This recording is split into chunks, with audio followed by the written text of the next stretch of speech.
en que si yo te pongo menos A, por ejemplo, tú no tienes que asumir que menos A es siempre un valor negativo. Eso depende del valor que tú le des a la letra A. Ah, ok. Ya, profe, muchas gracias. Eso es de chiquillos. Entonces, déjenme ver. Aquí. Entonces, nosotros quedamos acá, en la diapo del valor absoluto. Aquí quedamos. Entonces, el concepto de valor absoluto es un concepto sencillo cuando uno trabaja con números, ¿ya? Es un concepto muy fácil porque es la distancia de un número al cero. Y cuando ustedes trabajan matemáticamente hablando, los problemas empiezan cuando trabajan con letras. Ya lo veíamos con el tema de la K, que con el signo negativo algunos piensan que siempre es un valor negativo. Y no es así. Entonces, vamos a leer la definición matemática del valor absoluto, ¿ya? Porque esa que tenemos ahí es una buena definición, pero para trabajar con letras hay que ser más preciso, porque cuando hablamos de la distancia de un número al cero, es fácil, pero cuando trabajamos con letras, ya no son números, ¿ya? Son letras que representan números y eso complica un poco. Por lo tanto, cuando hablemos de la definición del valor absoluto, nos vamos a fijar aquí. Esto es muy importante. Esta definición dice, si lo que está entre las barras es un entero no negativo, es decir, un z positivo con cero, si lo que está entre las barras es un entero no negativo, entonces el resultado va a ser igual a lo que está entre las barras. Pero si lo que está entre las barras del valor absoluto es un entero negativo, el resultado tiene que ser su opuesto. Vamos a trabajar con los números para aplicar esta definición con los números y después lo vamos a hacer con letras. ¿Qué pasa? El valor absoluto de 7, usted dice, 7 porque es la distancia del 7 al 0. Perfecto, pero ahora hágalo con las letras, piénselo con la definición. Lo que está entre las barras aquí es un entero no negativo, es positivo o 0, entonces el resultado va a ser igual. Lo que está entre las barras aquí es un entero no negativo, es positivo o 0, en este caso es 0, por lo tanto es igual. Entonces, siempre que lo que está entre las barras sea positivo o 0, de respuesta, el resultado es igual a lo que está entre las barras. No me diga positivo o 0 porque es evidente que eso siempre va a ser así. Fíjese que aquí dentro, lo que está entre las barras es un entero negativo. En ese caso, su resultado es el opuesto o el inverso aditivo. Lo mismo aquí. Lo que tenemos entre las barras es un número negativo, 2 menos 5 es menos 3. Entonces, si lo que está entre las barras es negativo, el resultado es el opuesto o el inverso aditivo, que en este caso es 5 menos 2. ¿Vamos todos bien hasta ahí? Sí. Sí, profesora. Excelente, vayan comentándome cualquier duda que vaya surgiendo. Ya, eso después lo vamos a complicar en un par de diapositivas más, lo vamos a complejizar un poquito más, así que recuerden esa definición. Ahora, regla de los signos. Cuando vamos a trabajar en operatoria, cuando yo digo hacemos operaciones matemáticas, es que vamos a sumar, a restar, a multiplicar o dividir. Eso es la operatoria. Entonces, reglas para la adición, para la suma en cuanto a los signos, ¿ya? Si nosotros sumamos números de igual signo, se suma y se conserva el signo que se repite, ¿ya?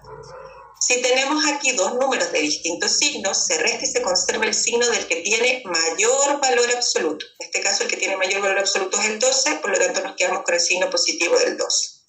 Lo mismo acá, pero ahora nos quedamos con el signo negativo del menos 12, que es el que tiene mayor valor absoluto, ¿ya? Acuérdense que el que tiene mayor valor absoluto es el que está más lejos del 0. Aquí, cuando tengamos doble signo, menos con menos lo transformamos en más. Y nos queda una suma de distintos signos, restamos y conservamos el signo del que tiene mayor valor absoluto. Menos con menos, más. Entonces ahí tenemos una suma de igual signo, sumamos y conservamos el signo. Habitualmente los alumnos me preguntan por qué en los textos no hablan de la resta o de la sustracción en números enteros, porque en el fondo es un caso particular dentro de la adición. Miren, si yo tengo 4 menos 7, eso lo podemos expresar como una suma, lo puedo expresar como 4 más menos 7. Entonces, en el fondo, una resta seguimos con la misma regla que hacemos en la adición. Si son de distintos signos, se resta y se conserva el signo del que tiene mayor valor absoluto. 7 menos 2 lo puedo transformar en 7 más menos 2. Y eso se resta y se conserva el signo del que tiene mayor valor absoluto. ¿Todo bien hasta ahí? Sí, profesora. Excelente. Cuando vayamos a multiplicar, es la misma regla para la multiplicación que para la división, ¿ya? Si vamos a multiplicar dos números de igual signo, Si son los dos positivos, el resultado es positivo. Lo mismo si los vamos a dividir, ¿ya? Si vamos a multiplicar o dividir dos números negativos, el resultado va a ser positivo. Si vamos a multiplicar o dividir dos números de distintos signos, es decir, positivo con negativo, nos va a dar negativo. Y viceversa, si es negativo con positivo, también. Ahí tenemos la regla de los signos para la multiplicación y para la división, ¿ya? Ahora, aquí tenemos una observación respecto de lo que es el valor absoluto. ¿Qué dice esto que está con letras? Entonces ustedes lo tienen que entender de la siguiente manera, porque habitualmente ustedes están acostumbrados mucho al trabajo numérico, ¿ya? Pero con el algebraico como que nos complica.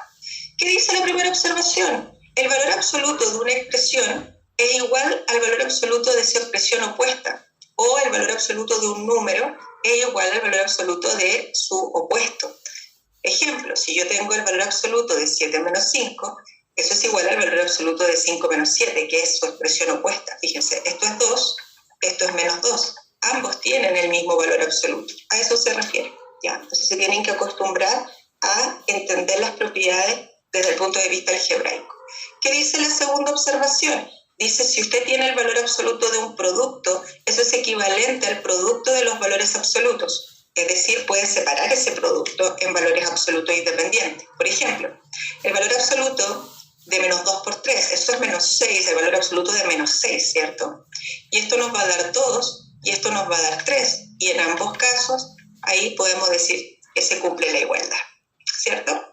Entonces, usted puede separar el producto cuando tiene factores dentro de un valor absoluto, los puede separar. Lo mismo pasa para la división. Si yo tengo el valor absoluto en una división dentro de un valor absoluto, puedo separar eso como cociente de los valores absolutos. Recuerden que cociente es el resultado de la división, ¿ya?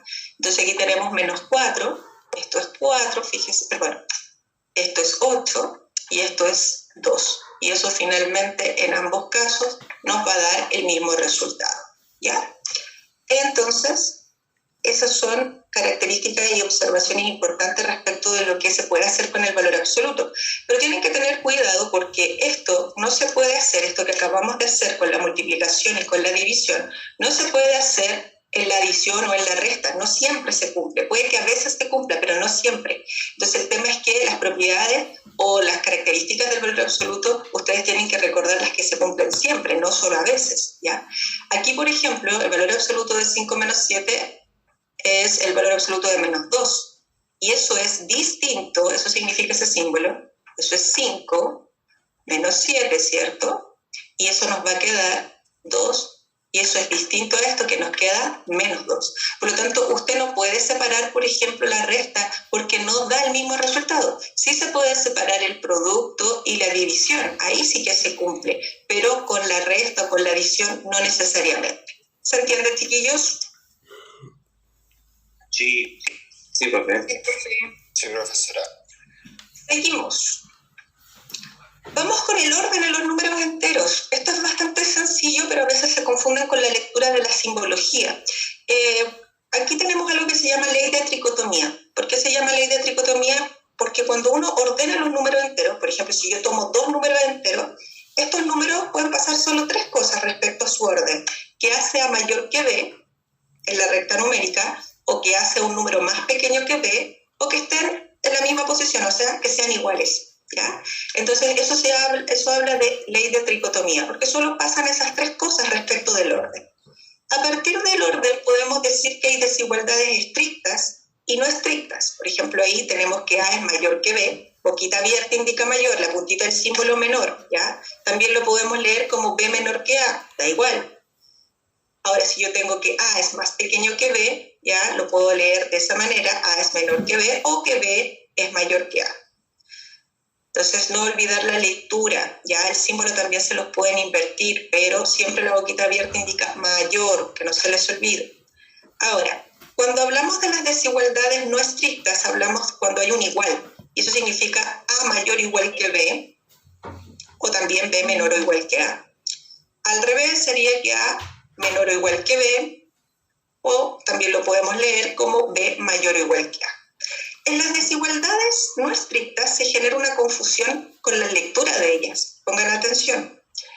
Por ejemplo, aquí tenemos 7 mayor que 0. Eso está perfecto, está correcto. El 7 es mayor que el 0. Pero ya aquí algunos empiezan con la confusión. Por ejemplo, 0 menor o igual que 7. Entonces algunos alumnos me dicen, profe, pero ahí hay algo raro porque el 0 no es igual al 7. Claro, pero el 0 sí es menor que el 7. Entonces, cuando aparece una desigualdad no estricta, como esta, 0 menor o igual que 7, se cumple una cosa o la otra, pero no las dos. Es imposible que un número sea igual que otro o más chico que otro al mismo tiempo. Por lo tanto, aquí eso está perfecto. El 0 no es igual al 7, pero es menor, por lo tanto está perfecto. Y no hay ningún problema con esa desigualdad. Lo mismo acá. Dígame. No entendí por qué es igual, o sea, por qué sale que es mayor el 7, o sea... Ya, la lectura de eso es un tema de lenguaje. El 0 es menor o igual, una cosa o la otra. ¿Entiendes?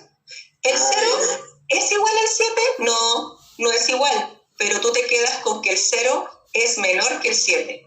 No importa que vaya el igual ahí. ¿Se entiende? Ya, o sea, pues, en la prueba puede salir expresado de las dos formas, ¿no? Sí, te puede decir 0 menor que 7 o 0 menor igual que 7 y ambas estarían correctas. Ya, gracias, profe. Por ejemplo, 5 menor igual que 5. Entonces el alumno dice, profe, pero hay algo raro ahí, pues como que el 5 es más chico que el 5. No, pues el 5 no es menor que el 5, es igual. Entonces está perfecto. Es una cosa o la otra, no una cosa y la otra. Eso es súper importante, el lenguaje. El o en matemática es muy distinto que la y eso en probabilidades es sagrado. Más adelante lo vamos a ver. Por ejemplo aquí, menos 1, mayor o igual que 5. Aquí sí que estamos mal, porque el menos 1 no es igual al 5, ni tampoco el menos 1 es mayor que el 5. A eso es falso, eso está mal. ¿Todo bien hasta ahí? Sí, profe. Vamos con leyes de orden, transitividad. Fíjese, la ley transitiva dice, si el número A es más pequeño que el número B en la recta numérica y el número B es más pequeño que el número C en la recta numérica, de manera evidente podemos concluir que el número A es más pequeño que el número C. Eso se llama transitividad, ¿ya? Ley aditiva en las desigualdades. Si usted tiene una desigualdad y usted le suma cualquier número entero a ambos lados, la desigualdad no cambia, se mantiene. Usted, por ejemplo, tiene esa desigualdad, menos 6 es menor que el 4. Yo voy y le sumo cualquier número, el que a usted se le antoje, yo le voy a sumar 4. Usted le podría sumar 10, usted le podría sumar incluso un número negativo, ¿ya? Si yo sumo aquí 4 a ambos lados de la desigualdad, menos 6 más 4 es menos 2 y 4 más 4 es 8. La desigualdad se mantiene. Eso significa que el menos 2 sigue siendo más pequeño que el 8. Entonces ustedes tienen libertad de sumar cualquier número en una desigualdad y esa desigualdad no va a cambiar.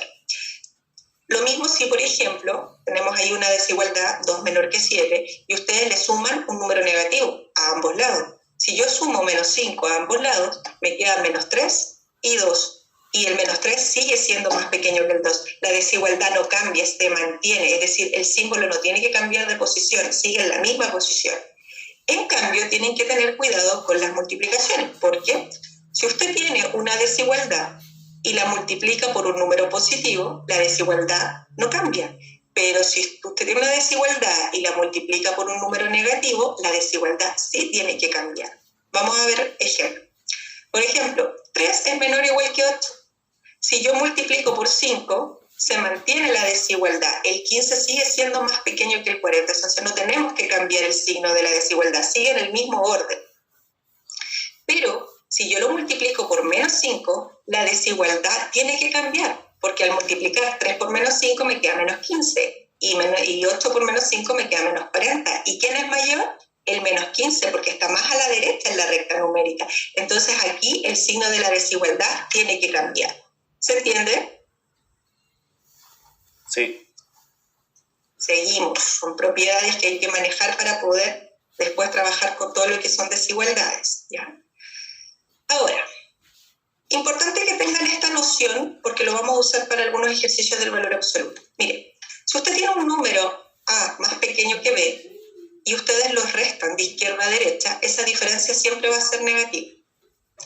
Por el contrario, si ustedes restan de derecha a izquierda, esa diferencia va a ser positiva. Veamos con números para que les quede más claro. Tenemos que el 7 es un número más pequeño que el 9. Si yo resto de izquierda a derecha 7 menos 9, esa diferencia va a ser menos 2, negativa. Si yo resto de derecha a izquierda, esa diferencia va a ser positiva. Y eso ustedes lo tienen que tener en su cabecita casi intuitivo. Estoy restando de izquierda a derecha negativo, resto de derecha a izquierda positivo. Y eso también para los números negativos, por ejemplo. Si yo resto menos 5 menos 1, me va a quedar, fíjense, esto es menos 5 más 1, me queda negativo. Si yo lo hago en sentido contrario, de derecha a izquierda, yo resto, me queda menos 1, menos 5 me va a quedar más 5, y eso va a ser 4, me va a quedar positivo. Entonces es súper importante esa noción de que cuando restamos en la recta, si lo hacemos de izquierda a derecha, negativo. Si lo hacemos de derecha a izquierda, positivo. ¿Todo bien hasta ahí? Sí, profe. Entonces, volvamos a nuestra definición de valor absoluto para que les quede más claro y vamos a profundizar un poco porque en el libro además hay algunos ejemplos de valor absoluto con letras y ahí siempre queda el score. Vamos, a ver. ¿Qué tenemos aquí? Ya sabemos que si lo que está entre las barras es un entero no negativo, el resultado es igual. Si lo que está entre las barras del valor absoluto es un entero negativo, el resultado es el opuesto. Eso es lo que ustedes tienen que manejar. Con números ya sabemos que es bastante fácil, ¿ya? Ustedes ya lo saben hacer porque lo practicamos en una diapo anterior y se los estoy mostrando ahí, ¿ya? Pero con letras la cosa complica. Si yo les pregunto cuál es el valor absoluto de K, ¿ustedes me podrían contestar? Es K. Menos K. Ya, entonces de partida viene una confusión. Unos me dicen K, otros menos K, pero la respuesta correcta es que falta información. No, pero no puede ser negativo, ¿o no? Siempre terminaría. Escúchame, con esa información, si a mí me preguntan el valor de K, Profe, falta información, no puedo responder por qué. Porque para poder saber cuál es el valor absoluto de K, yo necesito saber primero si es un entero no negativo o un entero negativo, y no lo estoy diciendo. Entonces ustedes, algunos están asumiendo que K es positivo, y no sé, porque acuérdense que K puede ser positivo o puede ser negativo o puede ser cero, no lo sé. Entonces, acuérdense que en la prueba ustedes van a contestar ejercicios de estos, una por sí sola, dos por sí sola, si necesita información adicional, ya. Entonces, acostúmbrense que aquí falta información. Yo todavía no puedo contestar porque me falta saber de qué tipo de número es K. Entonces, para poder contestar eso, yo tengo que decir, si K es mayor o igual que 0, ahora yo puedo contestar. ¿Qué estoy diciendo aquí? Si K es mayor o igual que 0, estoy diciendo que es un número entero, porque estamos trabajando con lo entero, positivo o 0. Entonces, si es positivo o 0, estoy hablando de un entero no negativo. Si es un entero no negativo, lo que está entre las barras, el resultado es igual. Por el contrario, si lo que yo tengo entre las barras estoy definiéndolo o el ejercicio les dice que es un entero menor que 0, eso significa que es negativo. Entonces, en este caso, el resultado, como esto es un entero negativo, tiene que ser el opuesto, menos K. ¿Se entiende? sí, profe. Sí, Vamos profe. con el otro. Pongan atención porque lo vamos a complicar. Si yo les digo que menos K es un número mayor que 0, fíjese, menos K mayor que 0, puede ser, porque yo les dije que menos K no necesariamente era positivo, puede ser negativo. Entonces yo estoy definiendo esto como un entero positivo o 0.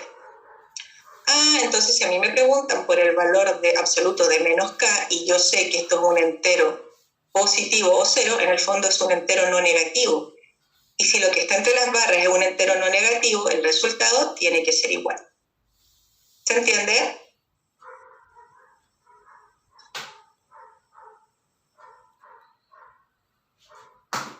Chiquillos, ¿todo bien? Sí, profesor, no entendí.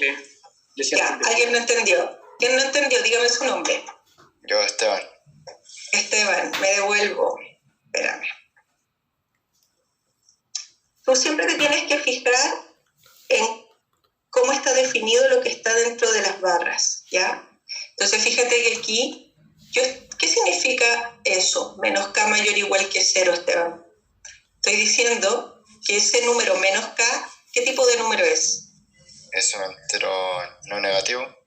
Exacto, eso significa positivo o 0, muy bien. Y si es un entero no negativo lo que está entre las barras, ¿qué dice la regla? Si lo que está entre las barras es un entero no negativo, es igual. Y tú tienes que poner lo mismo que está entre las barras. Sí, me confundió el puro menos y después que la haya aclarado con que es mayor que 0, ahí ya... Entonces siempre fijarse cómo está definido. Vamos con esta, fíjese, si yo digo que menos K es menor que 0, ¿qué estoy diciendo? Que menos K es un entero ¿de qué tipo? Negativo. Y si lo que está entre las barras es un entero negativo que dice la definición, el resultado tiene que ser... el opuesto. Eso es. Y el opuesto de menos K es K. Vamos a complicar un poquito más, porque esto algo así va a aparecer por ahí en algún ejercicio que van a resolver del libro. Dice, si A es menor que B, entonces A menos B, valor absoluto, y obviamente que ese resultado tiene que estar en términos de letras. Entonces no les den valores, ya acostúmbrense a trabajar ahí con las letras. Entonces, si A es menor que B, A menos B es una diferencia negativa porque estoy restando de izquierda a derecha, ¿cierto? ¿Vamos bien hasta ahí? Entonces, lo que está entre las barras es un número negativo o una expresión negativa. Si lo que está entre las barras es una expresión negativa, el resultado de eso, ¿qué tiene que ser? El opuesto. ¿Y el opuesto de A menos B cuál es? B menos A. Excelente. Vamos con el último ejemplo de esto.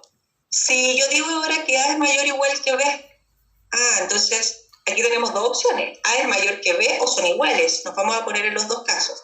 Si A es mayor que B, esa diferencia A menos B, como estoy restando de derecha a izquierda, es positivo. Pero si fueran iguales, esa diferencia, ¿qué pasaría si los números son iguales? ¿Cómo la sería A menos B? ¿Cuánto nos daría? 0. 0. Entonces, ¿qué pasa? Este es un número positivo o 0. Eso es igual, ¿o no? Exacto, es un número no negativo, es igual. Maravilloso, chiquillos, lo entendieron. Yo creo que eso era de lo más complicado que vamos a ver hoy, porque el trabajo con letras habitualmente ustedes los complica un poquito. ¿Ya? Entonces, a eso apunto con esto, que ustedes se aprendan la definición formal. Por eso en matemática tenemos la definición con letras, ¿ya? Dice valor absoluto de n es n o menos n, dependiendo de si n es entero negativo o no negativo. Por eso se trabaja mucho con definiciones algebraicas, ¿ya? Porque son más precisas. Eso de que el valor absoluto es distancia de un número al cero es correcto, pero funciona bien para los números. Pero cuando trabajamos con letras, las letras no sabemos a qué distancia están, porque representan valores desconocidos. Entonces, complica. Dígame, Renata. Profe, me quedó una duda, es como más para que me lo aclare. Usted dijo de que, por ejemplo, en la segunda que hizo de A es mayor o igual a B, de derecha a izquierda porque la A es mayor, por eso es la resta así. Exacto, o sea, cuando tú restes cualquier número de derecha a izquierda, dale un valor para que te convenza. Y así, por ejemplo, si esto es 10, por ejemplo, y esto es 7, y tú dices 10 menos 7, eso es 3. ¿Se entiende? Sí, ya sí. Si tú restaras al revés, B menos A, 7 menos 10, sería menos 3, y ahí te daría negativo. ¿Se entiende? Profe. Sí, gracias. Yo tengo una duda con lo mismo, porque si a la derecha tengo 1 y al lado izquierdo menos 3, igual es como... Sí, mira. Me va a dar un número... 1 menos 3. Ya, vale, ya. Ok, ya. Cuando tengan esas dudas, ustedes mismos en su cuaderno escríbanlo, desarrollenlo. Es bueno, ya, es súper importante. Seguimos. Vamos, chiquillos, va muy bien. Entonces, tenemos acá, pasamos a otro concepto que es el lenguaje que vamos a utilizar para referirnos a los números. Cuando nosotros hablamos de enteros consecutivos, son números que están uno al lado del otro con una distancia de una unidad. Entonces aquí tenemos algunos ejemplos de enteros consecutivos, menos 5, menos 4, menos 3, menos 2, menos 1, 0. Ahí tenemos números consecutivos, ¿ya? Ahora, es súper importante que los números enteros tienen una característica importante. Siempre va intercalado un par con un impar. Par, impar, siempre. Entonces, ¿a qué quiero llegar? A que cuando estamos trabajando con números enteros, siempre los números consecutivos van intercalados, un par, un impar. ¿Y qué es un número par? Un número par es un múltiplo del 2. En el fondo, los resultados de la tabla del 2, 2 por 1, 2 por 2, 2 por 3, ¿ya? Esos son los números pares. Y el 0 es un número par. Muchos alumnos piensan que porque el 0 es neutro no es par. Sí lo es, ¿ya? Porque 2 por 0 me da 0, ¿ya? Entonces, también están los pares negativos, que son los múltiplos del 2 negativos. 2 por menos 1, 2 por menos 2, 2 por menos 3. Todos estos números también son múltiplos del 2. Entonces es muy importante que todo número múltiplo del 2 es un número par, y el 0 lo es, ¿ya? Ahora, cuando nosotros queramos hablar de números en general y no dar ejemplos, ¿ya? Trabajen con letras. Sobre todo después que van a venir problemas de planteamiento y le van a decir, la suma de 3 números consecutivos es múltiplo de 2, por ejemplo, les van a preguntar. Entonces ustedes empiezan a dar ejemplos. Y el tema es que sea siempre, no a veces. Y para que sea siempre, lo hacemos con letras. Y ahí funciona y no nos equivocamos. Entonces, cuando nosotros queramos hablar de números consecutivos, podemos decir n más 1, n más 2, n más 3, ¿ya? Ahí tenemos una serie de números que son consecutivos, porque la distancia entre ellos es una unidad, siempre y cuando que n represente un entero, ¿ya? Porque más adelante vamos a cambiar de conjunto numérico, pero ahora estamos en lo entero. El sucesor de n es n más 1. El sucesor de n más 1, n más 2. El sucesor de n más 2, n más 3. Siempre el sucesor está una unidad hacia la derecha, ¿ya? Entonces, ahí estamos hablando en términos generales. El sucesor del 1 es 2, el sucesor del 2 es 3. Ahí yo estoy dando ejemplo. El sucesor del 3 es 4. Y si vamos a la izquierda, ese es el antecesor. El antecesor de n más 1 es n, el antecesor de n es n menos 1, y así sucesivamente. Entonces el antecesor, por ejemplo, del 1 es 0, el antecesor del 0 es menos 1, y así sucesivamente.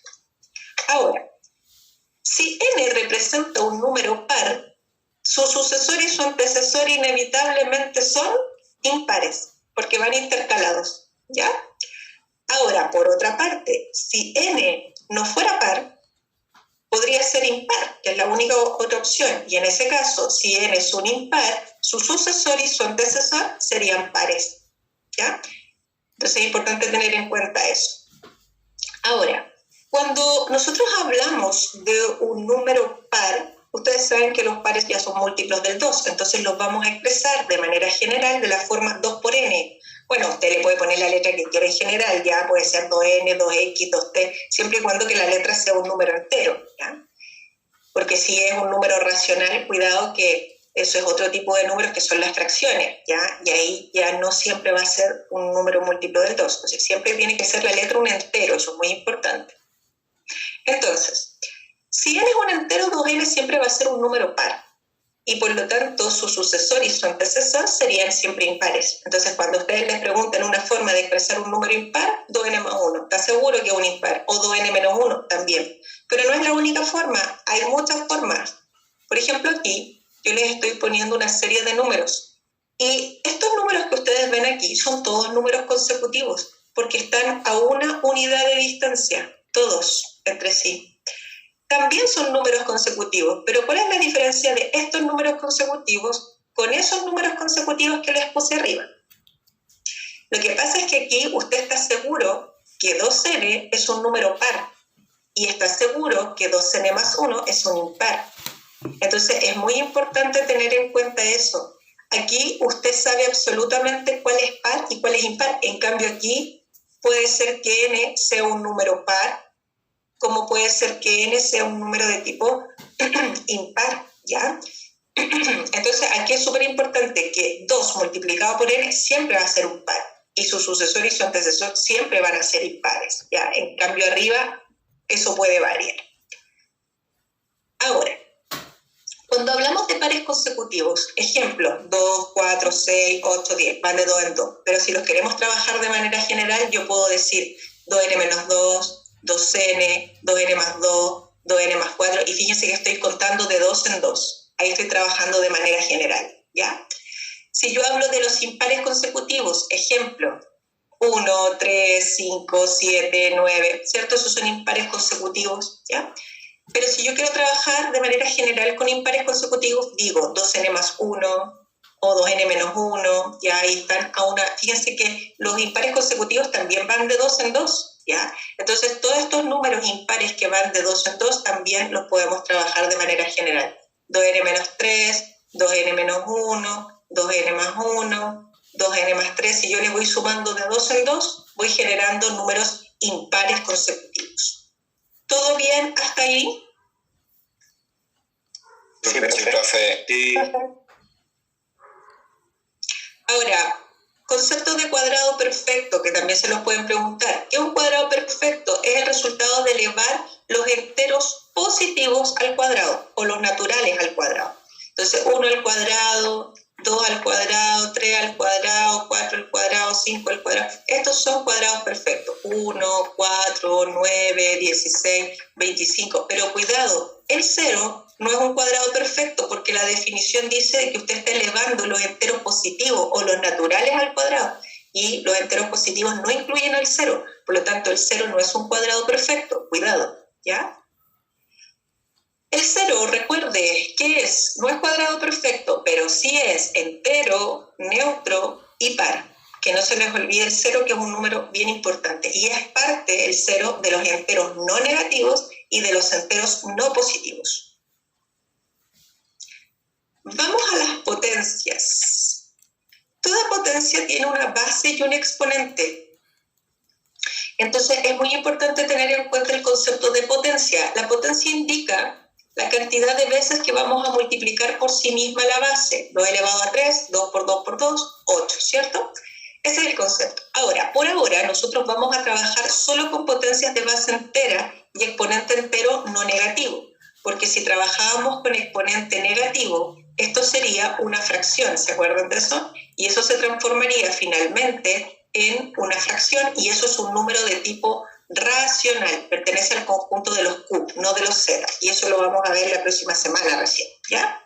Entonces, por ahora vamos a trabajar solo con potencias de exponente entero no negativo, ¿ya? Ahora, cuidado con decir que todo número elevado a 0 es 1, porque no es siempre. Es siempre y cuando que la base sea distinta de 0. ¿Por qué? Porque 0 elevado a 0 es una expresión que no está definida. Más adelante vamos a estudiar potencias con un poquito más de profundidad y vamos a ver que el 0 elevado a 0 viene de una división por 0 y la división por 0 tampoco está definida. Por lo tanto, cuidado con esa pregunta que dice cuáles son siempre verdaderas. Y pueden preguntar, ¿un número elevado a 0 es siempre 1? No, porque cuando la base es 0 no está definido. Cuidado con esas cosas.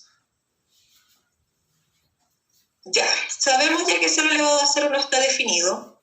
Un número, el 1 elevado a cualquier exponente, ya por ahora entero positivo, porque estamos trabajando con exponentes entero positivo, siempre va a ser 1. Pero cuidado con las potencias de base 0. Solamente pueden tomar exponentes positivos. 0 elevado a 1, 0 elevado a 2, 0 elevado a 3, y siempre va a ser 0. ¿Por qué no puede tomar exponentes negativos? Porque si yo pongo 0 elevado a la menos 3, eso más adelante vamos a ver que se transforma en una fracción. Y eso sería 1 partido por 0. Y 1 partido por 0 no está definido. Por lo tanto, por eso no podemos trabajar con potencias de base 0 con exponente negativo, solo con exponentes positivos. Y el resultado siempre es 0. ¿Ya?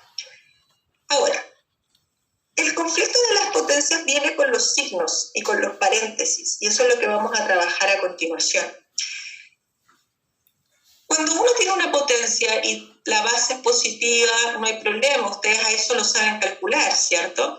Pero cuando la base es negativa, vienen los conflictos. Por ejemplo, si yo tengo menos 3 elevado a 2, el paréntesis me indica que la base es negativa. Entonces, yo digo menos 3 por menos 3, eso es 9. Entonces, siempre que usted tenga base negativa con exponente par, el resultado es positivo, ¿ya? Entonces, base negativa con exponente par, resultado positivo. Pero si la base es negativa y el exponente es impar, el resultado va a ser negativo. Entonces, base negativa, fíjese, con exponente impar, resultado negativo. ¿Ok? Muy importante eso.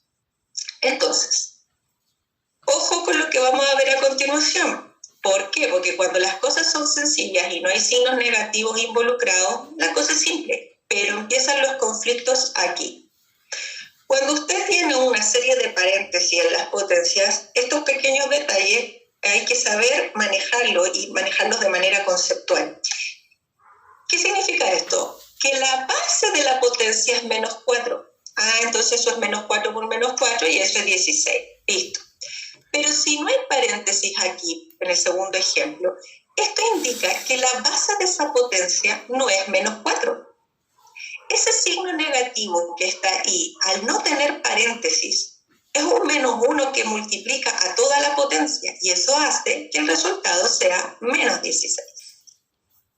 Entonces, la base de la potencia no es menos 4 aquí, cuidado. Aquí la base de la potencia es 4. Lo que pasa es que toda la potencia está multiplicada por menos 1 y eso los lleva a confusión, ¿ya? Entonces, cuidado.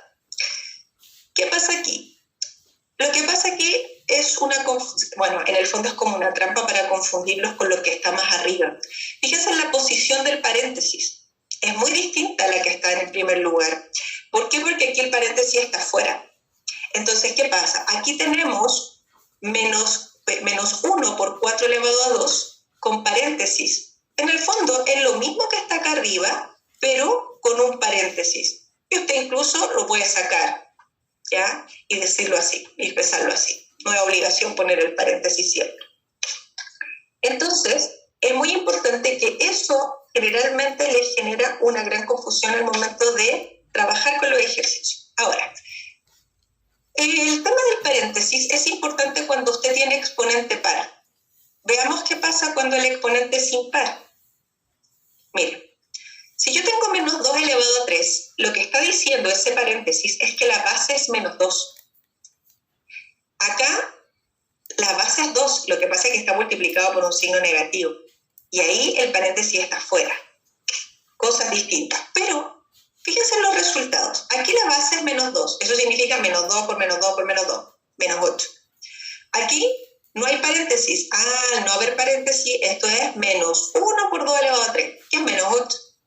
Y acá está menos 2 elevado a 3, que en el fondo es menos 8, pero con paréntesis.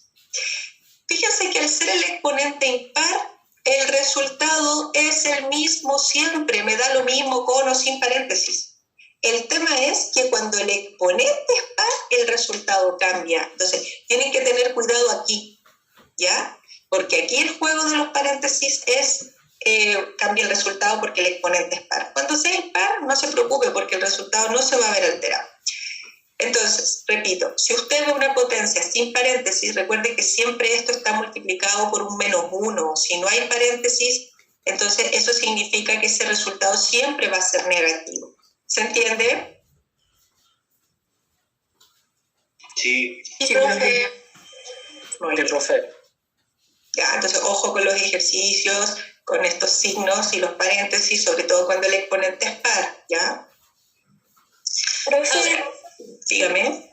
que yo tengo una duda. Por ejemplo, hay problemas en que uno tiene que escribir una potencia. Cuando uno lo escribe, tiene que poner el paréntesis, porque no te dice. Si te dicen, por ejemplo, muy buena pregunta, si te dicen menos 4 al cuadrado, exacto, porque te están diciendo que menos 4 al cuadrado, ¿qué es lo que es menos 4 al cuadrado? Es multiplicar menos 4 por sí mismo 2 veces. Entonces ahí tienes que ponerle paréntesis. ¿Se entiende? Sí, profe, gracias. ¿Cómo sería una pregunta, profe, en la que me digan que el menos 1 está multiplicando toda la expresión? ¿O es complicado que parezca una pregunta? Por ejemplo, el opuesto de menos 4 al cuadrado. Eso sería menos 16. Y ese es el opuesto de menos 4 al cuadrado. ¿Se entiende? Sí. Interesante. Eso es. Muy bien, muy buenas preguntas. Seguimos. Propiedades. Las propiedades de las potencias son las reglas del juego. Fíjense que hay propiedades para la multiplicación y para la división y para potencia de una potencia. No hay ni sumas ni restas. Ojo ahí, no hay propiedades para sumar ni para restar potencia. Entonces, repasamos las propiedades. ¿Qué dice la primera? Multiplicación de potencias de igual base. Cuando tengo eso, conservo la base y sumo los exponentes. División de potencias de igual base. Si tengo de igual base, conservo la base, resto los exponentes. Si tengo que multiplicar potencias de igual exponente, multiplico las bases, conservo exponente. Si tengo que dividir potencias de igual exponente, divido las bases, conservo exponente. Potencia de una potencia, mucha atención aquí, porque aquí hay de repente una confusión. Fíjese que potencia de una potencia, para poder aplicarla, necesito de un paréntesis. Y la propiedad dice que se multiplican los exponentes. Entonces aquí me va a quedar 2 elevado a 6. Perfecto. Pero acá abajo yo puse un ejemplo donde no hay paréntesis. Y eso genera un grado de confusión en algunos alumnos. ¿Qué hacemos en ese caso? En ese caso no hay potencia de una potencia. Lo que hay es una potencia en el exponente del 2. Y tiene que actuar primero esta potencia. Entonces eso es 2 elevado a 9. Entonces tienen que tener mucho cuidado porque el paréntesis hace una gran diferencia. Entonces la potencia de una potencia solo se aplica cuando hay un paréntesis ahí y ahí se multiplican los exponentes. Si no, actúa la potencia que está aquí. ¿Todo bien? Sí, profe. Ya. Ahora, fíjese que para trabajar con potencias, la propiedad siempre dice o tiene igual base o tiene igual exponente. Eso es muy importante. Tienen que tratar de tener igualadas las bases o los exponentes, ¿ya? Ahora, ¿qué pasa en este caso? Fíjese que aquí tenemos igualadas las bases e igualadas los exponentes. Entonces aquí como que los alumnos empiezan a titubear un poco y me dicen, profe, ¿qué hago? Lo que quiera, puede usar potencias de igual base o de igual exponente. Le va a dar el mismo resultado. Por ejemplo, si yo uso potencia de igual base, conservo la base, sumo los exponentes. Y si ocupo la otra propiedad de igual exponente, que dice que multiplicamos las bases y conservamos el exponente, da lo mismo. ¿Qué pasa? Ustedes ven cosas diferentes como resultado, pero es lo mismo porque 4 elevado a 3 es 64 y 2 elevado a 6 también es 64. Por lo tanto, ustedes tienen que estar atentos porque en las alternativas puede estar el 64, puede estar el 2 elevado a 6 o puede estar el 4 elevado a 3 y cualquiera de ellas sería correcta. Ahora, ¿qué harían en ese caso? Fíjense que no hay propiedades para sumar potencias, no hay ninguna propiedad que me permita sumar los exponentes o las bases. ¿Qué ocurre en este caso?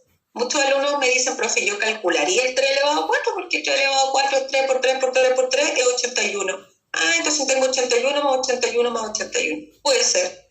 Pero, ¿qué pasaría si fuera, por ejemplo, 3 elevado a 40 más 3 elevado a 40 más 3 elevado a 40? En ese caso, uno diría, chuta, me voy a demorar en calcular el 3 elevado a 40 y después sumarlo, ¿cierto? Aquí vamos a hacer un proceso que es, en el fondo, multiplicar. ¿Por qué?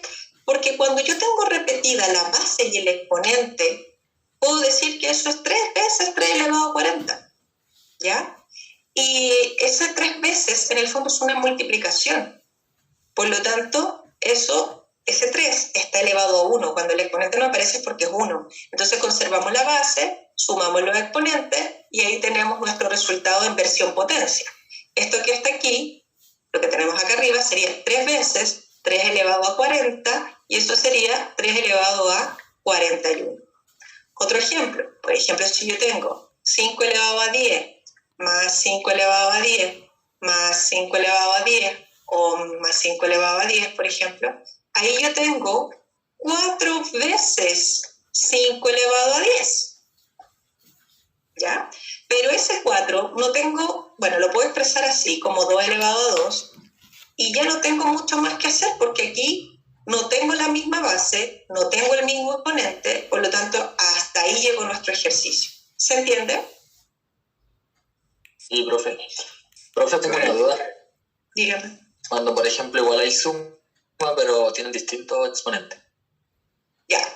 Por ejemplo, si yo tengo 3 elevado a 40 más 2 elevado a, por ejemplo, a 20, estoy frita, no tengo mucho que hacer. ¿Ya? Ahí nomás quedé.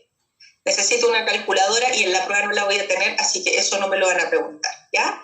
Ahora, si a mí me pusieran, por ejemplo, 3 elevado a 40 más 3 elevado a 15, ahí yo podría factorizar, pero eso lo vamos a ver más adelante. ¿Se entiende?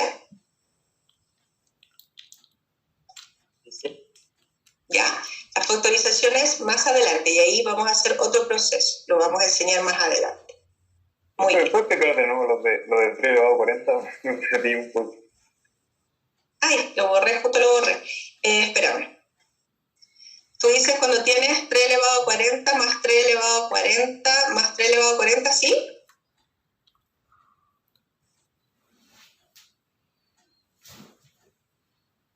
Sí, Me eso hablabas. Ya, fíjate. Por ejemplo, si tú tuvieras 2 más 2 más 2, eso es lo mismo que 3 por 2, porque son 3 veces 2 y eso es 6. ¿Se entiende? sí, entiendo eso. Bueno, entonces lo mismo hacemos ahora. Aquí, ¿cuántas veces tienes repetido lo mismo? 3. 3 elevado a 40, ¿cierto? Y eso, ese Sí. exponente es 1. Entonces aquí tú conservas la base y sumas los exponentes. ¿Ahí sí? Ya, dale, gracias. De nada, seguimos. Ay, déjenme borrar. Ahí sí, ya. Ejercicios que están en el libro, esto es una parte, chiquillo, porque el ejercicio, hay varios ejercicios en el libro que van a quedar de tarea ahora. Entonces, ponemos atención aquí. Multiplicación de potencia de igual base, conservo base, suma exponente. Aquí, fíjese. Muchos alumnos se confunden con el signo negativo. No se preocupe, que no está en paréntesis, por lo tanto eso es -1, que está multiplicando la potencia. Entonces usted aquí conserva base, suma exponentes y el signo negativo se lo pone al costado, sin paréntesis, porque si le pone paréntesis en la base, eso, por ejemplo, sería un resultado positivo y esto tiene que dar negativo porque está todo multiplicado por -1. ¿Vamos bien hasta ahí? Sí, profe. Sí, profe. Sí, profe. Ya. Sí. Acá, por ejemplo, en el ejemplo 3 tenemos un producto de potencias. Ah, pero hay un detalle, tenemos distintas bases y distintos exponentes. Entonces aquí los alumnos me dicen, profe, ¿qué hago? Bueno, fácil, piénselo como que si estuviera todo en positivo. O sea, piénselo así, como si usted tuviera 6 elevado a 4 por 6 elevado a 3. ¿Qué haría usted ahí? Conserva la base y suma los exponentes, ¿cierto? Ya. Pero antes de poner el resultado, piense en los signos. Menos 6 elevado a 4, ¿es positivo o es negativo, chiquillo? Positivo. Positivo. Positivo. Entonces, eso es positivo, esto es positivo, el resultado de ese producto tiene que ser positivo, entonces 6 elevado a 7. Si fuera negativo, le pone un signo negativo nomás al lado. ¿Se entiende? Sí. ¿Ya? Ahora, pensemos en el ejercicio 4 que tenemos aquí. Tenemos división. Ah, pero hay un signo negativo, porque acuérdense que las propiedades dicen o tiene igualadas las bases o tiene igualadas los exponentes. Por un ratito, olvídese de los signos y piénselo así, como 9 elevado a 5 dividido en 9 elevado a 3. En este caso, ¿usted qué haría? Conserva la base y resta los exponentes. Le quedaría 9 elevado a 2, ¿cierto? Ahora piense, 9 elevado a 5 es positivo, pero menos 9 elevado a 3, ¿cómo es? Negativo. Por lo tanto, al dividir un positivo con un negativo, el resultado, ¿cómo tiene que ser? Negativo. Negativo, por lo tanto, a este 9 elevado a 2, usted le pone un signo negativo al lado. ¿Se entiende? Sí, profe. Profe. Y por último, aquí tenemos igual exponente, así que estamos listos. Conservamos, o sea, multiplicamos las bases y conservamos exponente. ¿Todo bien? Sí. Queda claro, profe. Qué bueno, chiquillos. Sigamos avanzando. Propiedad de las operaciones. Bueno, aquí me detengo en decir que cuando ustedes tengan un ejercicio por suma, resta, multiplicaciones, divisiones, paréntesis, potencia, hay un orden. Eso se llama prioridad o jerarquía de las operaciones y hay un orden sagrado que hay que cumplir. Primero paréntesis, luego potencias, luego multiplicaciones o divisiones de izquierda a derecha y al final sumas o restas en el orden que usted quiera. Chiquillos, si hay alguien que conozca aquí algo llamado papomudas, ¿alguien conoce el papomudas? Yo, Yo profe. conozco. No lo usen, está malo. Ya. El papomudas es una sigla que les ayuda a recordar el orden, pero está malo. ¿Por qué? Bueno, vamos viendo. Primero dice paréntesis, vamos bien. Segundo dice potencias, vamos bien. Tercero dice multiplicaciones o divisiones de izquierda a derecha. Y aquí tenemos un problema porque el Papamudas dice que hay que hacer primero las multiplicaciones. Y no es así. Es lo primero aparezca de izquierda a derecha. Por ejemplo, si yo tengo 8 dividido en 4 por 3, por ejemplo, lo que primero aparece de izquierda a derecha es la división. Y en ese caso yo tendría que hacer primero, la división y luego multiplicar el resultado de esa división, que es 2 por 3, y eso me va a dar 6. ¿Se entiende? Sí, profe. Entonces, cuidado, no usen el Papamudas porque está malo, ¿ya? Ahora, aquí tenemos un par de ejemplos. Ustedes van a hacer el resto que están en el libro. De ahí les voy a dejar unas páginas de tarea para que empiecen a trabajar. Entonces, ¿qué tenemos aquí? Jerarquía de las operaciones. Primero, no hay paréntesis. Bueno, hay un paréntesis en el menos 12, pero dentro de ese paréntesis hay un número, no hay operaciones, ¿ya? Entonces, cuando no hay operaciones dentro del paréntesis, vamos a la siguiente, que son las potencias. Tampoco hay potencias aquí. Seguimos con multiplicaciones o divisiones de izquierda a derecha, lo que aparezca primero. Y de izquierda a derecha aquí tenemos un producto, que es una multiplicación. Y luego bajamos el resto de las operaciones. Luego, de izquierda a derecha, tenemos una división.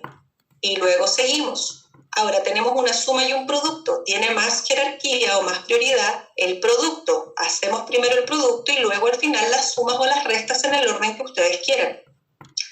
Vamos con el otro. Aquí tenemos 2 paréntesis. Entonces, vamos con los paréntesis primero. Bueno, menos 2 elevado a 4 es 16. Luego, fíjense que dentro del otro paréntesis tenemos 2 operaciones. Tiene más jerarquía la división. 14 dividido en 2 es 7. Y 12 menos 7 es 5. Y ese 5 va a quedar al cuadrado. ¿Ya? Ahora bajamos el resto de las operaciones y vemos cuál tiene más jerarquía. Tiene más jerarquía o más prioridad 5 elevado a 2 porque es una potencia, va primero que las otras. Y luego sumas y restas en el orden en que ustedes quieran. ¿Todo bien? Sí, profe. Sí, profe. Sí, profe. Ahora, importante, si les llegan a preguntar qué pasa si ustedes suman o restan o multiplican números pares con impares. Basta con que se den un ejemplo, no se tienen que aprender este cuadro de memoria. Por ejemplo, si usted suma o resta 2 números pares, el resultado siempre va a ser par. Ejemplo, tome el 6 y el 4. Si usted toma el 6 y el 4 y lo suma, le da 10, par. Y si lo resta el 6 y el 4, le da 2, par. Cualquier ejemplo que usted se dé no va a fallar, porque esto funciona siempre, ¿ya? Entonces, si usted suma o resta un par con un impar, le va a dar un impar. Por ejemplo, 2 más 1, 3. O si lo resta, también. Impar más par, impar. Es un ejemplo, funciona, es impar, ¿ya? E impar más impar, o los resta, impar menos impar, le va a dar par. Por ejemplo, si yo tomo el 5 y el 3, lo sumo, me da 8, ¿ya? Ahora, en las multiplicaciones, cualquier número par que usted multiplique por otro es como una varita mágica, el resultado es par. Par por par es par. Par por impar es par. Impar por par es par. Entonces, habiendo un par en la multiplicación, par el resultado. Ahora, si usted multiplica 2 impares, ese es el único caso en que va a dar impar. Por ejemplo, 3 por 5, 15, impar. Entonces, por ejemplo, yo les preguntara, mire, los múltiplos del 4, ¿hay algún impar dentro de los múltiplos del 4? No. No. No, porque el 4 es par y 4 por cualquier cosa, 4 por 1, 4 por 2, 4 por 3, 4 por... es par, siempre par, ¿ya? Si yo les digo, ¿son siempre pares los múltiplos del 7? No, porque hay algunos, por ejemplo, 7 por 2 es par, pero 7 por 3 no, depende, ¿ya? Entonces, cuidado, esas cosas tienen que manejar. Ahora, dígame. ¿Puede retroceder un poquito? Usted se refiere a que el resultado es par, pero puede ser par negativo o par positivo, ¿verdad? Exacto, acuérdense que los pares hay pares negativos, hay par neutro, acuérdate que el 0 es par. Ya, ok. No solo me refiero a los positivos, estoy hablando de los enteros, esta clase son los enteros. Cuando yo hable de un signo en específico, lo voy a decir, ¿ya? Ya, profe. Múltiplos. Los múltiplos son como la tabla del número. Por ejemplo, los múltiplos del 2, la tabla del 2. Y hay múltiplos negativos y múltiplos positivos y múltiplos neutros. Por ejemplo, ahí tenemos múltiplos del 2, menos 4, menos 2, 0, 2, 4, 6. Que en el fondo es 2 por menos 2, 2 por menos 1, 2 por 0, 2 por 1, 2 por 2, 2 por 3, 2 por 4. ¿Ya? Entonces, cuando yo hablo de los múltiplos, inmediatamente ustedes dicen, un múltiplo es el resultado de multiplicar un número entero por todo lo entero. Eso es un múltiplo. Y por lo tanto son infinitos. Entonces, la tabla del 3, los múltiplos del 3. La tabla del 4, los múltiplos del 4. Y el 0 es múltiplo de todos los enteros. ¿Ya? Y acuérdense que están los enteros negativos, o sea, los múltiplos negativos también, lo suelen olvidar, ¿ya? Ahora, cuando hablamos de los divisores, es un concepto súper distinto, pero está muy relacionado con el concepto de múltiplo. Por ejemplo, los divisores del 2 son aquellos números que dividen exactamente el 2. Están los divisores positivos y que no se les olviden los divisores negativos, también, ¿ya? Entonces, los divisores del 2, uno dice 1 y 2, pero también está el menos 1 y el menos 2. Entonces, los divisores de 2 son solo 4, yo los puedo contar, a diferencia de los múltiplos del 2, que son infinitos, no terminan nunca, ¿ya? Entonces, súper importante que la cantidad de divisores de un número es finita, y a mí me pueden preguntar cuántos divisores tiene un número, y vamos a aprender a calcular más adelante ese número, porque si a mí me ponen el número, no sé, 342, y yo tengo que ver cuántos divisores tiene, no me voy a poner a contarlo uno por uno porque pueden ser muchos y voy a perder mucho tiempo. Entonces, ahí vamos a ver una técnica para contar divisores, ¿ya? Y el 0 no es divisor de ningún número, ojo con eso, ¿ya? Muy importante. Ahora, ya que estamos con los divisores, vamos a las reglas de divisibilidad. Las reglas de divisibilidad les ayudan a hacer procesos de manera más eficiente, por ejemplo, descomponer un número en factores primos, ver divisores, ¿ya? Entonces es importante aprendérsela.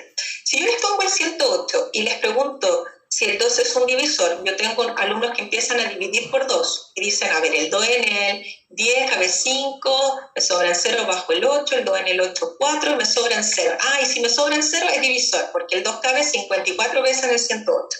Ese es un proceso que está correcto, pero es lento. No lo recomiendo. Si yo les pregunto por si un número es divisible por 2, basta con que usted vea su última cifra. Si termina en cifra par, es decir, 0, 2, 4, 6 o 8, inmediatamente va a ser un número par. No es necesario que usted divida por 2. Si usted quiere saber si un número es divisible por 3, la suma de sus cifras es múltiplo de 3. Por ejemplo, el 108, si usted lo suma, 1 más 0 más 8 me da 9, divisible por 3, ¿ya? Ahora, divisible por 4, el número formado por las dos últimas cifras es múltiplo de 4 o el número original termina en doble 0. Entonces, por ejemplo, dígame. Me enredé un poquito. Si es divisible por 2, se ve la última cifra, ¿verdad? Si es par, es divisible por 2. Cuando es divisible por 3, se le suman todos los números. Exacto, 1 más 0 más 8. Y si el resultado es múltiplo del 3, entonces es divisible por 3. ¿Sí? Ya, profe. Ya, gracias. Profe, Dígame. que me cayó justo el internet cuando estaba explicando eso. Ya, estamos viendo reglas de divisibilidad, ¿ya? Entonces estamos diciendo que para ver si un número es divisible por otro, no tienen que dividir exactamente, solo en algunos casos, ¿ya? Si es divisible por 2, solamente se tienen que fijar en la última cifra. Si es par, termina en 0, en 2, en 4, en 6, en 8, divisible por 2. Si es divisible por 3, es porque la suma de sus cifras tiene que ser múltiplo del 3. Por ejemplo, si ustedes suman las cifras del 108, les da 9, divisible por 3, ¿ya? Divisible por 4, si el número formado por las dos últimas cifras es múltiplo de 4, ¿ya? O el número original termina en doble 0. Entonces, fijémonos en las dos últimas cifras. Pregunto, ¿el 0,8 o el 8, porque el 0 a la izquierda no vale, ¿el 0,8 o el 8 es divisible por 4? Sí. Por lo tanto, ese número es divisible por 4. Por ejemplo, si a mí me ponen el 5.416, no voy a dividir por 4, voy a mirar las dos últimas cifras. Divisible por 4 porque termina en 16, que es múltiplo del 4. O si termina con doble 0, también divisible por 4. ¿Se entiende?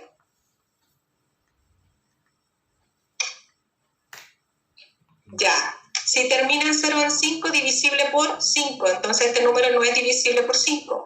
Pero va a ser divisible por 6 porque es divisible por 2 y por 3 al mismo tiempo. Todos los números que son divisibles por 2 y por 3 son divisibles inmediatamente por 6. ¿Ya?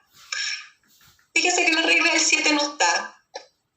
Entonces, porque es muy compleja la regla del 7, entonces mejor divida por 7, haga la división. Si el resto les da 0, es divisible por 7. Y si no, no es divisible por 7. ¿Ya? Este número no es divisible por 7. Pero, veamos la regla del 8. Dice, el número formado por las 3 últimas cifras es múltiplo de 8 o el número original termina en triple 0. Ya, por ejemplo, si yo tomo el número 4000, al terminar con 3 ceros es divisible por 8.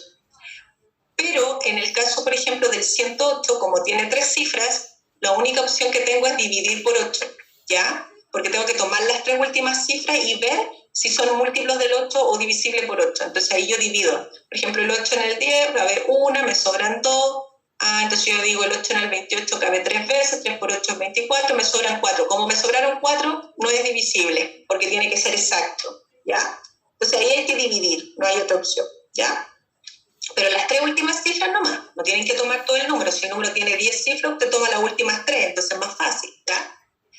Ahora, divisible por 9, la suma de sus cifras es múltiplo del 9. Si ustedes suman, les da 9, es múltiplo del 9, ¿cierto? Al dividir, el sumar las cifras del 108, nos da 9. Y si termina en 0, es divisible por 10, que no es el caso, en el caso del 108. ¿Todo bien hasta ahí, chiquillos? Sí, profe. Sí, profe. Profe, Ah, tengo profe. una duda. Dime. Eso le iba a preguntar. ¿Qué es necesario que nos aprendamos esta tabla, idealmente? Sí, pues, hay que aprendérsela. Hay que aprendérsela, ¿ya? Hay que practicar. Entonces ustedes tiren ese número y digan, a ver, este número será divisible por 3, será divisible por 4. Ustedes practican en la casa, ¿ya? Profe, Ahora. ¿puede cambiar la diapositiva acá, por favor? Un momento. Uh-huh. Ya, muchas gracias. Profe, ¿esto lo va a mandar? Sí, lo vamos a subir al tiro, ¿ya? Gracias. Entonces dice, ojo aquí porque esta es la relación entre múltiplo y divisor. Yo les decía, los múltiplos es un concepto muy distinto al de divisor, pero están tomaditos de la mano. Poner atención. Ustedes saben que un número se puede descomponer en factores, o fíjense lo que estoy diciendo, un número se puede descomponer en factores. ¿Qué son los factores? Los términos de una multiplicación. Entonces, el número A yo lo descompongo en sus factores. Entonces podemos decir que A es múltiplo de B y de C. Pero al revés podemos leer como que los factores son divisores del número A. Lo voy a ver con números, porque con letras les cuesta. Miren, yo lo que hice aquí fue descomponer el 105 en factores, ¿ya? El 105 es 3 por 7 por 5.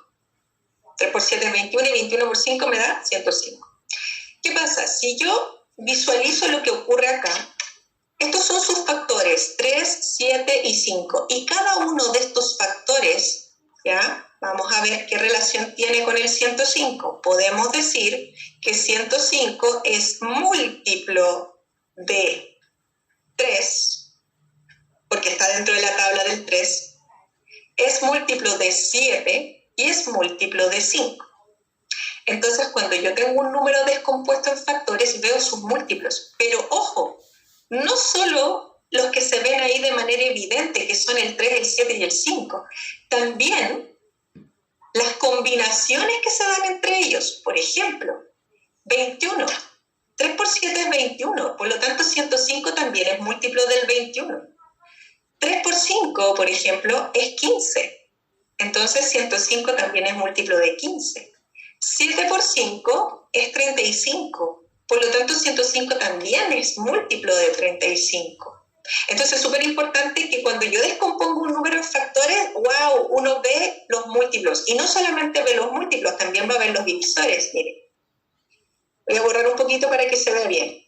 Antes de pasar a los divisores, chiquillos, habitualmente el 1 uno no lo expresa dentro de la multiplicación, pero el 1 también es parte de ese producto siempre, porque el 1 no altera porque es el neutro multiplicativo. Entonces también podemos decir que 105 es múltiplo de 1. Y al revés, podemos decir que todos estos factores son divisores. Puedo decir que el 3, el 7, el 5 y el 1 son divisores de 105. Lo dividen de manera exacta. Y también todas sus combinaciones, 3 por 7, 21. 21 también va a ser un divisor. 7 por 5, 35, también va a ser un divisor, ¿ya? 15 también va a ser un divisor porque está 3 por 5. Entonces, y el mismo número también es divisor de sí mismo porque el 105 en el 105 cabe una vez, ¿ya? Entonces, es muy importante tener en cuenta que cuando uno descompone un número en factores, ve múltiplos y divisores. ¿Se entiende? Sí, Sí, profe. profe. Ya, y con esto yo creo que voy a cerrar aquí. Vamos a ver el concepto de número primo y la próxima clase vamos a ver cómo encontrar, por ejemplo, un mínimo como un múltiplo, máximo como un divisor con descomposición en factores primos. Por eso es importante que entendamos lo que es un número primo antes de llegar a eso. Los números primos son enteros positivos. Ojo, no hay primos negativos. Los números primos son enteros positivos que tienen solo dos divisores distintos. Y cuando hablamos de dos divisores distintos, hablamos de los divisores positivos, ¿ya? Entonces, importante, aquí el 2, por ejemplo, es primo. ¿Por qué? Porque tiene divisores 1 y 2. El 3, divisores positivos 1 y 3. El 5, ¿qué divisores tiene? 1 y 5, y no tiene más. Entonces, todo número que tiene solo dos divisores positivos distintos, eso es un número primo. Ahora, ojo, el 1 no es primo porque tiene solo un divisor, que es el 1. ¿Ya? El único divisor positivo del 1 es el 1. Entonces, para ser primo no está en la categoría porque hay que tener dos divisores. Y el 2 es el único número primo que es par. Atención con eso, es un caso especial. Y ustedes, yo les digo, chiquillos, acuérdense de todos los casos especiales. El 0 es un caso especial. El 1 ya no es primo, caso especial, ¿ya? El 2 es el único número primo que es par. Todas esas cosas las tienen que ir destacando y anotando, ¿ya? Ahora, los alumnos generalmente cuando yo les pregunto cuáles son los números compuestos, me dicen, profe, son todos los enteros positivos que no son primos. Cuidado, son todos los enteros positivos mayores que 1, que no son primos. ¿Por qué el 1 no es compuesto? Ya, poner atención. Por ejemplo, los números compuestos son 4, 6, 8, 9. ¿Qué gracia tienen estos números? Que se pueden descomponer en factores primos. Por eso se llaman compuestos, porque usted los puede descomponer como factores primos. En cambio, el 1, usted no lo puede descomponer porque el 1 es 1 por 1, pero esto de descomposición no es de factores primos, ¿ya? Entonces, es importante tener en cuenta que el 1 no es ni primo, ni tampoco compuesto. Importante el 1, ¿eh? ¿Ya? Cuidado ahí.